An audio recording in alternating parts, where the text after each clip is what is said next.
So today I'm going to share with you one of our family favorites. It's a vegetable, not a dessert. It happens to include frozen vegetables, and while Mark and I don't normally eat a lot of frozen vegetables, we prefer fresh vegetables. This one is a favorite, and whenever we make it for family, for friends, people seem to love it. So it has broccoli and it has peas in it. It has cream of mushroom soup, and it has something in there that we, again, don't normally have, but just want to tell you, Cheese Whiz. Not something I would normally eat, but this recipe does call for it. It's a heaping tablespoon, and it seems to make everything just really creamy, so don't judge it based on what's in it. Taste it. Think you'll love it. One other thing I do want to tell you is I normally do a box of peas and a box of broccolis. I couldn't find the chopped broccoli in a box, so we do have it in a bag. This is 9 ounces, this is 12 ounces. It really, to us, doesn't matter. So I want to tell you that we're going to use a little bit more broccoli than peas.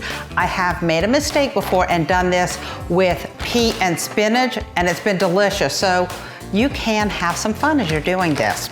Okay, what we're going to do is defrost and not fully cook the vegetables. I have put a little bit of water in my pan so that I can just simply defrost these vegetables. I do not want to cook them all the way so that they'll be good when they go into the casserole.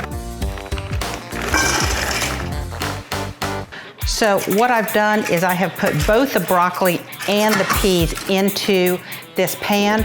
It does say that the broccoli will take a little bit longer to cook, and sometimes you want to do one versus the other, but I just do them together to, again, make it quick and easy. So we're going to let these just defrost a bit, not cook all the way. At the same time, I'm going to take my cream of mushroom soup and open it, and I'm going to put it into this pan.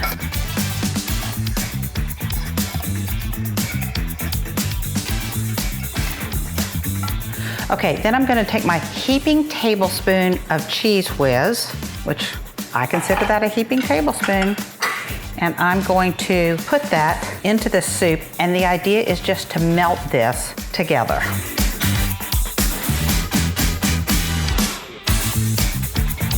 So I put this on a fairly low heat.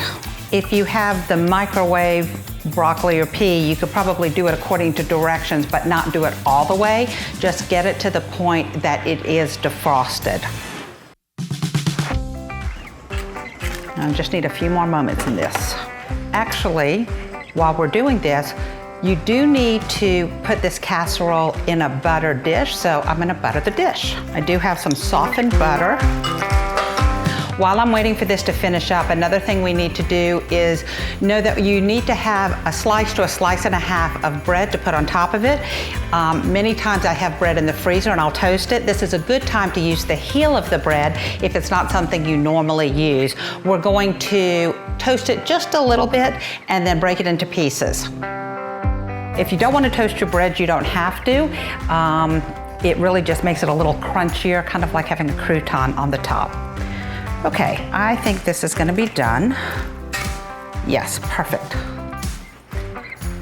You want to make sure that all of this has drained, and pour this into my mushroom and Cheese Whiz mixture. I preheated the oven to 325 before I began mixing all the ingredients.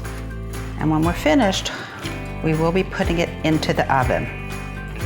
This is a great dish to make for a covered dish dinner. It's something that is very easy to double, and I am going to now put it into our casserole. I'm using one of my cornflour blue Corningware pieces, and I've used a larger one. I'm gonna just put it into this casserole. If you're using this size dish, you could easily double it. This could also go into a pie dish if you just want a smaller container, but so easy to make. What we're gonna do now is take our bread and just take the pieces and tear them apart and put them on top. Okay, one last thing to make it even a little less healthy, but even more delicious, is 1/8 of a pound of butter. That's a half a stick or 4 tablespoons. So I'm gonna cut that, and it is melted butter. So I am going to put it into a glass dish and put it in the microwave. So here is my 1/8 of a pound of melted butter, and I just drizzle it on top. Try and get as much of the bread covered as possible.